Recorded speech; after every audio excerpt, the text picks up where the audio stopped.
So that is why I use my patterns in this way. That's why they're so simple. I use a tan mono, a traditional Japanese tan mono, to make the pattern of the traditional Japanese clothing that we're making. And today we're making haori. This is a Japanese haori. You can make it, the pattern's in the description. Let's have a look at the fabric we're using. Cotton lawn is incredible. This yukata that I made is made out of cotton lawn. This is from Japan. This cotton lawn is from Liberty in London, so it's extremely expensive, but it's also extremely luxurious. Because I've torn this, you get long threads that come off the side. Here, I just want to show you, these are yarns. So this is the cotton lawn from Liberty. You can see just how fine that is. That's why the fabric is so comfortable. This is just thread. So this is sewing thread to give you an idea, but that's how fine a regular sewing thread is, your sew-all thread. This is the yarn that's woven into the fabric to be lawn. This is just some regular rayon fabric that you would use for nearly all sewing projects. So that's how thick that is compared to the lawn. And then this is super fine linen. And if I actually bring it up next to it, so this is really light linen, this is really light cotton. And you can see the difference. It's almost double or triple in some of the cases. So when I go on about lawn, that is why I go on about it. And I do go on about it. Whenever any of you out there are asking me, what should I make my garments out of? First thing I always say is make it out of cotton lawn, because you can throw it in the wash. It is the most comfortable and it is so easy to sew with. I'm gonna hold it up next to my Japanese fabric and you'll be able to see me make a yukata just like this out of this fabric in the weeks to come. This is Japanese cotton. This is Liberty cotton. So a slightly different shade, but they're almost exactly the same texture. So this is Japanese cotton, a tan mono that I've cut to make a yukata like this. And it's absolutely beautiful and has the same properties as a lawn, really thin and really, really fine cotton. Of course, a tan mono is already made to the width that we need. So this is the tan mono width. This is the width of the fabric that I got, and I've divided it into 4. And it's about a centimetre, half an inch off, which is absolutely fine because usually that's taken up with the seaming anyway. Grab the pattern. I'm going to put up on screen the 2 cutting guides. They show you how to make it out of wide fabric and narrow fabric. They're the 2 most regular fabrics you can buy at your fabric shop. This is how to cut the pattern using your fabric, using the amount of fabric you need. Got all my pattern pieces cut out and ready to go. You've got 2 side panels. You've got 1 collar, or you may have 2 depending on how you cut your fabric and what fabric you're using, but I've got 1 long piece. And then I've got little bits to make ties out of. And then I've got the 4 big pieces. So they're all exactly the same length. And I've got 2 sleeves and then 2 body pieces. And they're all the same, just like that. And the first thing we should do is go in and press these directly in half. So we find this point, which is called, can you see it? Because I've got a pattern, or you can, there you go. This is called the katayama and sodayama, and we use this to line up the sleeve and to find all our halfway points. So it's the shoulder point. So katayama is the shoulder point. You measure this to find out how long your garment is. This is your shoulder and you measure down to find where you want the hem to fall. If you're following the pattern, it should fall about there, and then we take the hem up with the hem allowance and it'll be about 2 inches less than that. So that's brilliant. And then on your sleeves, because these are all exactly the same, it's where your sleeve falls from your wrist. So this talks about a pattern that is 75 centimeters from the wrist hanging down, and that's how long it is. And a men's garment is far shorter, so this is only 40 centimeters. So these are really important. They help you construct the garment, because from there you match up your sleeves when you're sewing them. It's where we measure from when we make our markings on the garment as well. But also they help you measure your garment when you first start, so you work out where you want this to fall. Because the body is one big piece that goes over the back like that. There's no shoulder seam, but there is the katayama, the shoulder mountain, up along here. And that's where we make our measurements from for how long the garment is and how long the sleeves are. Really important, and they're a great little part of Japanese sewing. You can see them here. They join up right at the junction of the sleeve and the body. So I'm going to press them in now. Find the exact halfway point and then press along there on all four of them. And then we'll talk about the collar, and then we'll get into making the garment. We continue to press these in all the way through construction. So we're always making sure that this gets put back in to the pattern piece. And as the garment comes together, we're continuing to press these in, so you've always got a nice big crease down there. The neckline is actually really simple, and what we do is we cut it through both layers of fabric like that. So I've lined them up. You can see up here, that's the katayama, the shoulder line up there, and I've got them lined up along here. This is going to be my center front, and I've just chosen that. This is plain fabric, so I can just make that choice myself. So that's the shoulder. This is the center back. This is at the moment the center front. I'm going to cut the neckline out of here. And in order to do that, there's obviously a template, and here is an image of what we're about to do. But we come down 2 inches and in 4 inches, which is down 5 centimeters and in 10 centimeters. And then we make a curve out of those 2 points. We make it like this. And you can use the template that's in the pattern, or you just find anything circular around your house, or if you can just do that by eye, like that. But I'll show you, you just put something circular down at the 4 inch or 10 centimeter mark, and make sure it's not higher than your 2 inch or 5 centimeter mark. And you scribe around that. And then the other key is to come in and make sure that you're flat at the center here. And it's as easy as that. Then all we do is we come down the same width all the way down the front of the garment, like so. And we cut this line.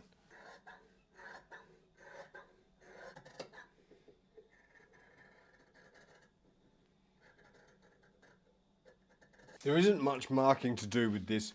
What we're doing is marking where the sleeves meet the body and where the body meets itself. So this is where we mark in the miyatsuguchi, which is beyond the sleeve, but also just beyond the sleeve and where it meets the side seam.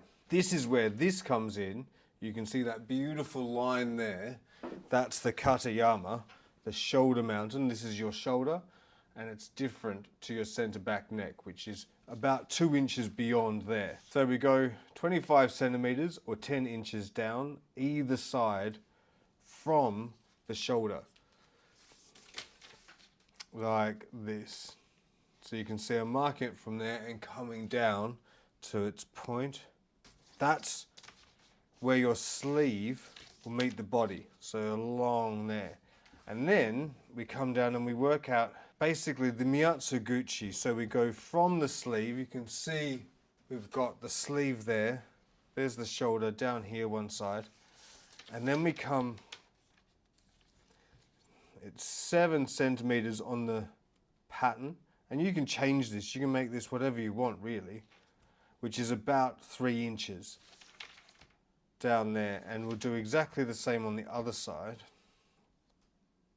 So that's what your body should look like. It should have 2 marks down on either side. This is your sleeve to body seam. This is the miyatsuguchi, so there's no seam. And then this is the side seam down there. And then on your sleeves, you'll have matching marks like this. So you match the sleeve seam, but then you don't need to worry about miyatsuguchi on the sleeve. That's not done. And then on the sleeve, you also mark your cuff. This is up to you. A great way to do it is to have 8 inches or 20 centimeters down either side. And this marks your cuff. Now I'm going to deal with the collar. If your collar is in 2 pieces, you can do this after you've put it together. But basically the first thing you do is you sew the two pieces of collar together like that, and then you would press them. Then you would move to this point and progress like this. So if you want, you can run off and quickly just put them together with a 1 centimeter or 1/2 inch seam allowance just in the center, and then you do this. So we're just pressing the collar and prepping it while we've got our iron nice and hot. First thing I want to do is press the collar in half. I've pressed that directly in half all the way down. We press in the center back point. So if you've got that seam and your collar has been made in 2 parts, you don't really need to do this because you'll have a nice seam there. But if you've got a full length collar, you need to press in your seam. So there you go, you should have something like that. Whether it's a seam or a press, you should have a cross right in the center. Now we can press up the seam allowances. This is a really important part because the preparation of this makes the sewing easier as we get to the actual construction. So you want to make this really precise. You want to make sure your seam allowances match up, and when you close it, you've got a beautiful envelope like that then you can sew down. I'm going to turn up the collar with a seam allowance of 1 centimeter or about 1/2 inch. And you can make this a little bit larger if you want, 1.2 centimeters, move it by like 1/4 inch or 1/8 of an inch. You don't want to take too much off your collar, but you want to give yourself a nice, easy seam allowance. I turn this up and then I do the same with the other side. And I'm making sure that they match completely. So that's the most important part of this. In the pattern, we talk about, even before we turn up the seam allowances, sewing the 2 ends of the collar together and prepping that. That is the best practice, and that is if you have really precise. I could actually do it with this fabric because this fabric doesn't move too much. You need real precise fabric in able to do that. I'm going to show you how to do this so you don't have to turn up your collar at the start, and I'll make it more precise. It factors in the movement of your fabric. So if you're making this out of something that does move when you're pressing it so much, it's going to shrink a little bit here, shrink a little bit there. If we leave this collar open and then do it after we've attached it, we can then turn it up to whatever length we need to make sure that it fits flush with the end of the garment. That's now ready to head off for construction, so I'll put that over here, my handy mannequin. And while I've got the iron hot, I'll prepare my ties. These are the first thing I do whenever I start to sew because they're simple and easy, and it's something that you get out of the way and you don't have to think about halfway through construction. We just get this done now. We're just closing 2 sides, so we close the top and along the long side, and you don't need to close this end because that will be caught in the seam.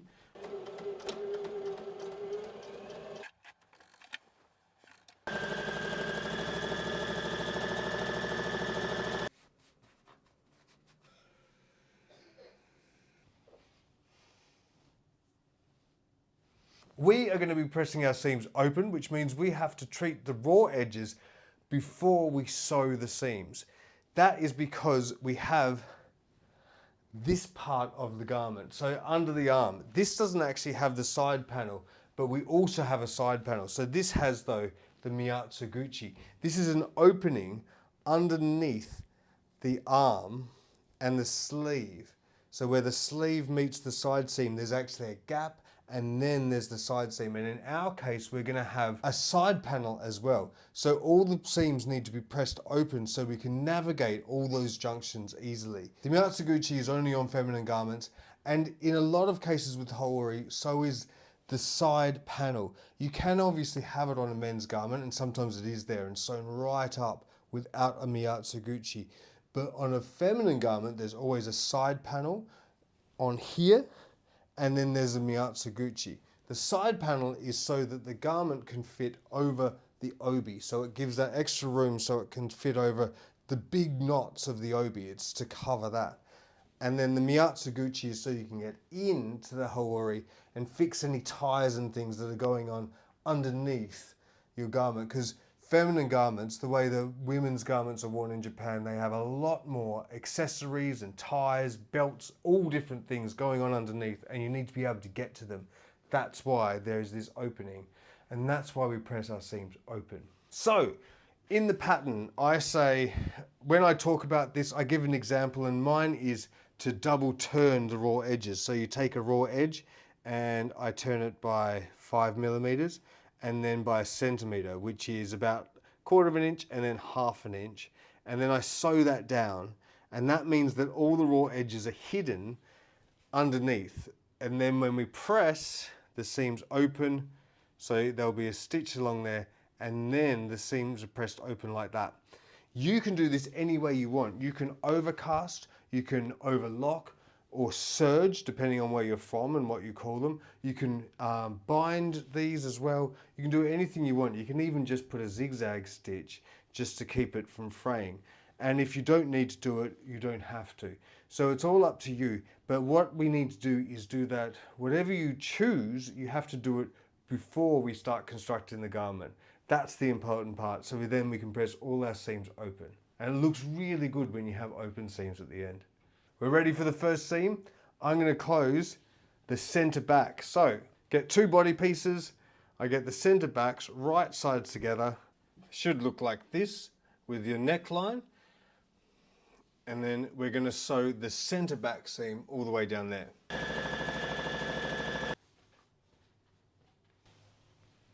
It's now time to put the side panel on. So you can see here, this is the right side of the garment. There's the center back, and here's the neck.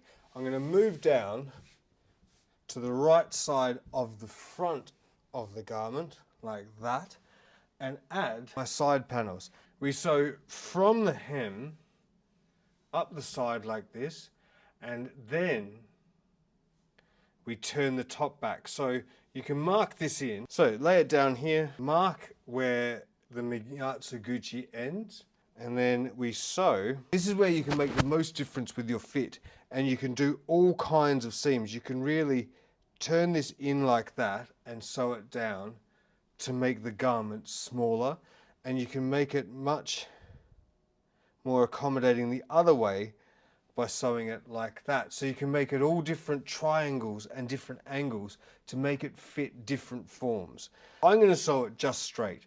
The point of this side part is to make sure that you can accommodate the obi as well, and it just gives a little bit more room in the garment since we don't have the front overlaps that you have on a yukata or a kimono. But you can really taper this and make this part work for you and your body. So if you've got a larger chest, then you would make it larger at the top and smaller at the bottom. And if you've got a larger hips, you would do the opposite. So you would make it smaller at the top and larger at the bottom. So it would taper like that, and you'd have the triangle coming up, and it would then fan out a bit as it goes over the hips. But in this case, I'm going to sew it straight. So I'm going to sew up to here, and then what we do is we'll turn this back after we've done it, and after the seams are pressed open. So as you're pressing that little bit that goes into the Miyatsuguchi, you're pressing that and the Miyatsuguchi back and training it. So then when it comes to treating the head of the side piece, which what we do is we basically hem it, you're then going to be able to fold that back and do that once the other side's done as well. That's in a few steps. So, but what we're doing is training that back with the seam as we press it open and starting to train back the Miyatsuguchi as well. Now it's time to attach the sleeves. So right sides together, you line up your markings. First with the center here, the Sodayama and the Katayama, the shoulder point.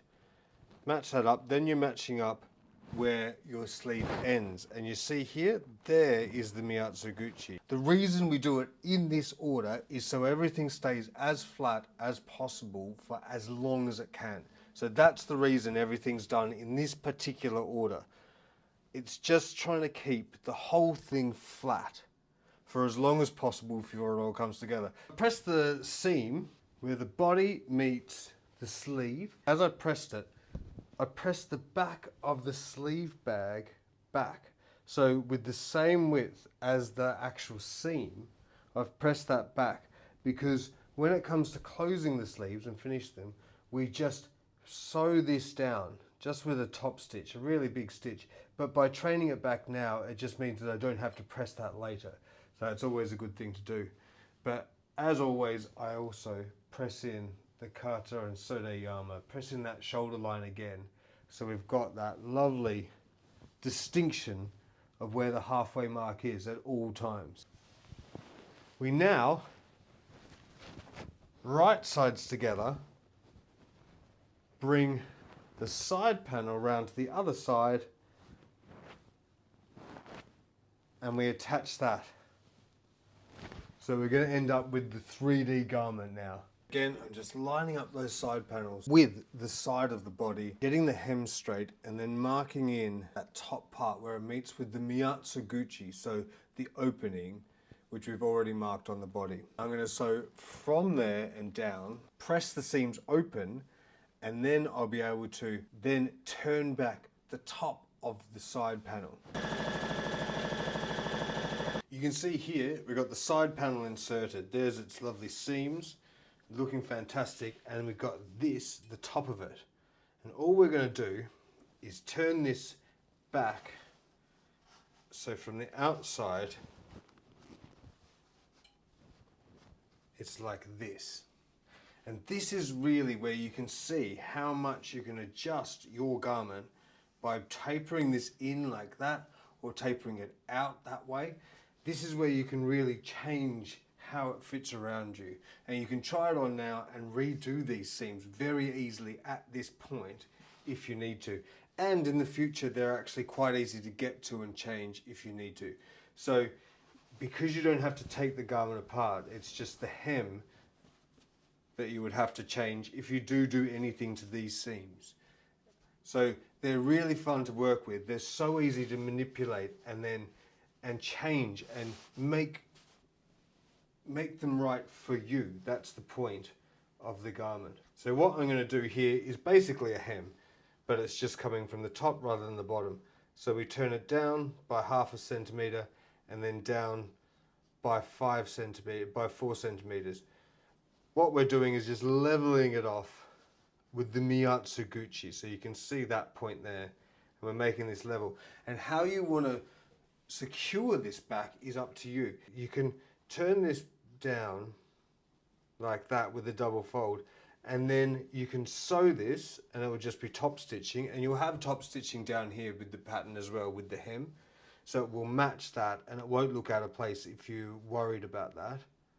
Or if you want, you can hand stitch this down, and that way it makes it a bit less conspicuous. Of course it is under the arm, but that's up to you how you finish this part. And a quick hand stitch, well, it wouldn't take a second to do that because it's only a small little area, and smaller if you've done this differently as well, if you've tapered. But we're just securing this down like so, and then keeping this down with a stitch. Key here is to get in and just make sure that you're sewing, if you are doing a top stitch, within the 2 seams. So you don't want to cross over that seam.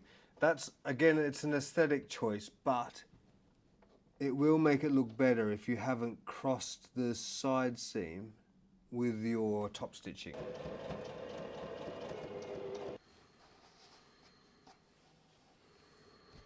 So there we have it.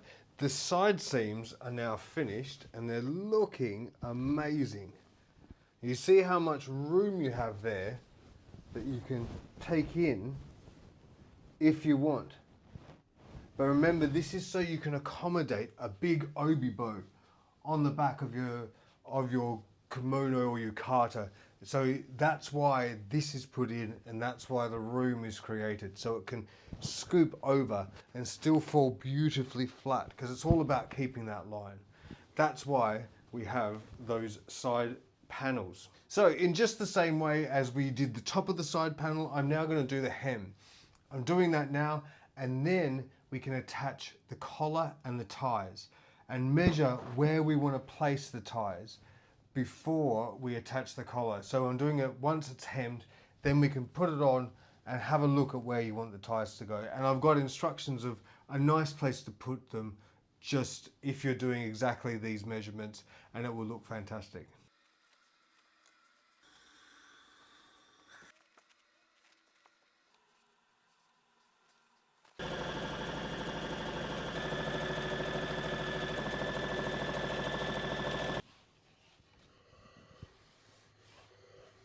So now that the hem is done, we can do some measurements to work out how far up the center front we want our ties to fit. And that's in the pattern. So I'll put the measurement up here.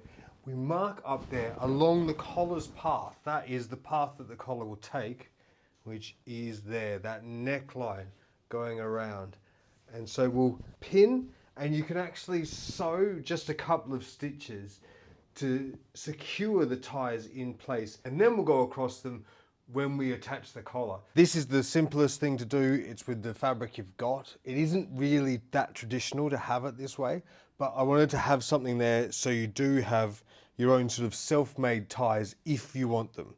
But again, this isn't what you would do with a really traditional haori. It would have a little hook here for being able to tie himo to. So you would then get something that contrasts or complements the outfit rather than having something like this. But this is a great idea to do if you just want to be able to still hold the haori closed. Because remember, the haori doesn't cross over, it sits open, like it is here actually. Sits open like that and just loosely held in position by the ties. I'm going to measure from the hem up 15 inches, which is 38 centimeters, and then place the tie there.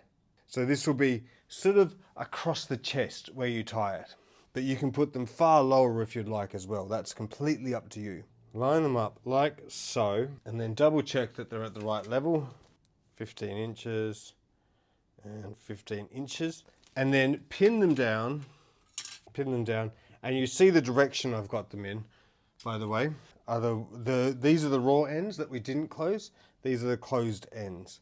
So the collar is going to come down here, and these will be on the inside of the collar.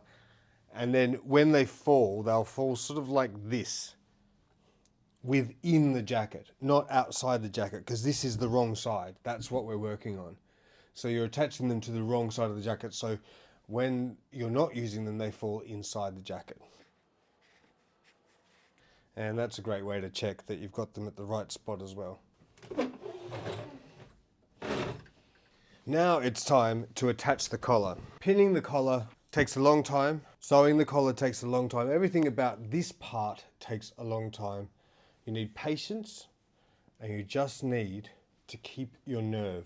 That is really the only thing to do. You can see I have the jacket here. This is the center back, right, running down there. You see these two lines here. If I just pull that across, that's one katayama, that's the other. So they're going off in this direction. And what I'm trying to do is have this, without stretching this, as straight as possible to work on. And I'm gonna put the collar on like this, and then work down one side and then work down the other. Now, I've pressed my collar really well, and I know that if I sew through all the layers at once, I'm going to hit everything at once. So I'm going to do it that way. A great way to do it if you're a bit nervous about sewing through all your layers and catching everything at once is to put on the right side first. So the right side of the jacket, and you put that seam allowance to the jacket, pin it down and sew it, and then bring back the wrong side of the collar and the jacket, and you sew through the right side layer, catching the underside layer, or doing a ditch stitch underneath in the seam. That is tougher, and there are more issues you could have when you do that. The other option is, instead of sewing underneath through the seam, you can turn it back over and then come through and hand sew that bit. That's also an option.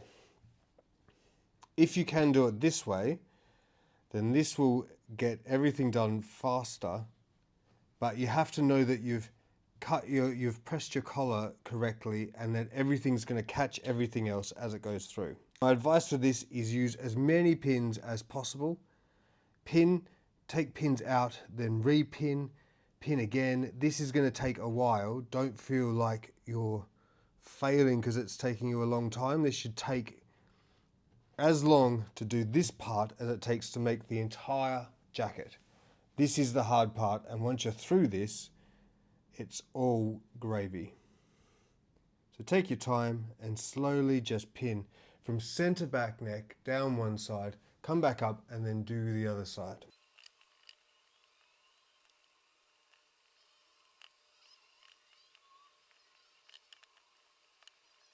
Just like when you're pinning, when you sew, start at the center back.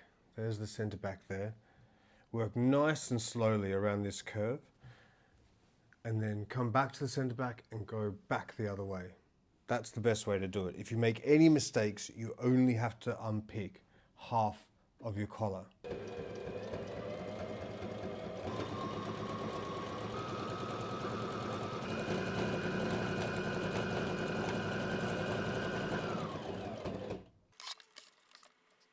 See here, I've left this much. I sort of came to the hem.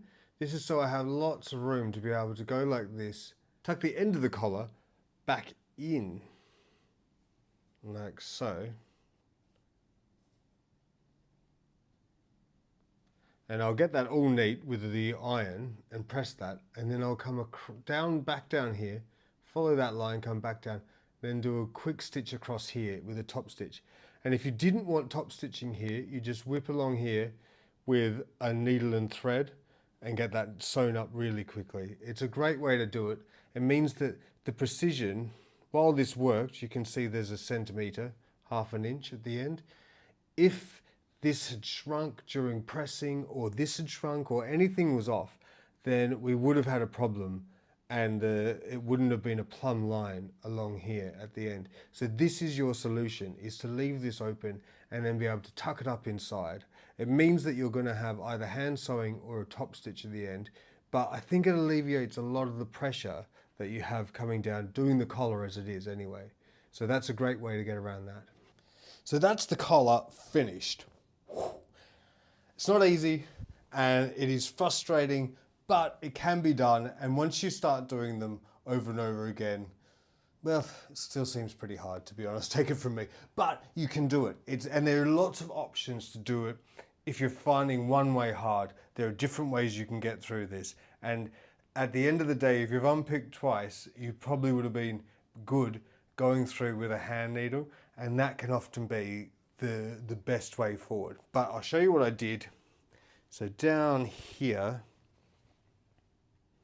at the bottom of the collar, you can see I've just come in, so I stopped there with the stitching when I was putting it on. I haven't pressed this yet, but I came down and came across the top stitching there. So I've tucked up the seam allowance in there, pressed it really well so it's nice and straight with the hem, and then finished the seam and done the edgiest edge stitch you could possibly do along there. And of course I could have whipped through with a little hand stitch if I wanted, but I think that looks all right. You've got top stitching all over the joint, so having a bit of top stitching along there is okay as well. That's a great option if you're fabric stretching, if it's moving, if you haven't cut it quite precisely. I cut this exactly as it said to do in the pattern. I did the hem, all the little things that it says to do in the pattern, I did it, and it came exactly as a centimetre or half an inch at the end. But I'm using cotton, and cotton doesn't really move as much as other things, and if you've got a stretch or anything that moves, a wool which shrinks and expands, then you might end up a little bit off. And this is a way around that, and a great way. So if you have actually sewn the end of your collars up, you can unpick them and do it this way. Unpick the end of the collar, sew it on the way I have just done, and then do what I did as well. Tuck it all in, whatever you've got left over. So I'm just going to press the very ends of this again.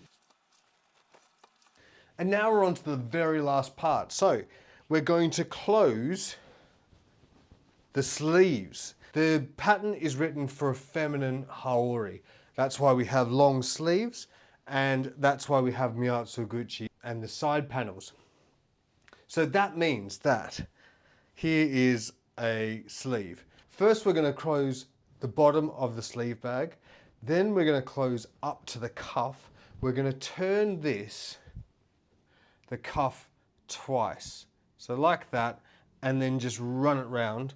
And the same, remember that we trained these two bits. So let me hold it up and show you the back of the sleeve bag. And we've pressed these back already. So once the sleeve bag is closed along the bottom, all we have to do is come in and hold this down. So again, if you've been using some hand stitching throughout the pattern, this is a great place to just do some anchoring stitches, huge ones, miles apart, because you're just holding down this. Just this little bit under here. It doesn't need to be super secure, it just needs to hold that edge back. That's all it has to do. So you can use a really long stitch if you want as well, if you're on your sewing machine. So first thing I'm going to do is go and French seam the bottom of the sleeve bag.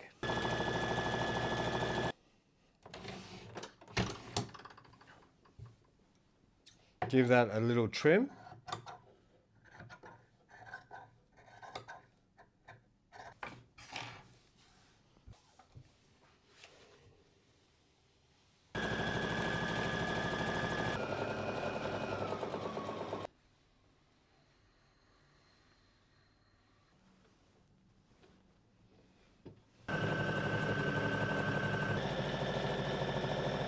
So you can see that I've turned back the back of the sleeve bag.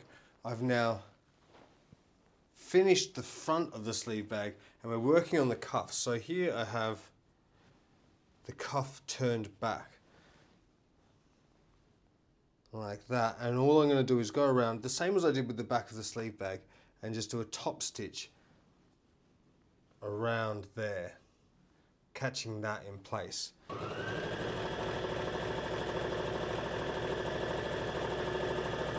Isn't that beautiful?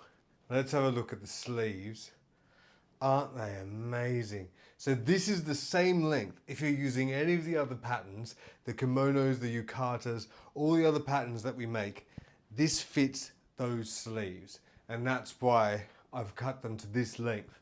You can make them any length you want, but if you're using the other patterns, this will work perfectly with it. It's a calm, beautiful jacket with long lines and lots of room here to accommodate an obi. So it has the room to fit it, and that's because we put in these amazing side panels. Now, here are the himo.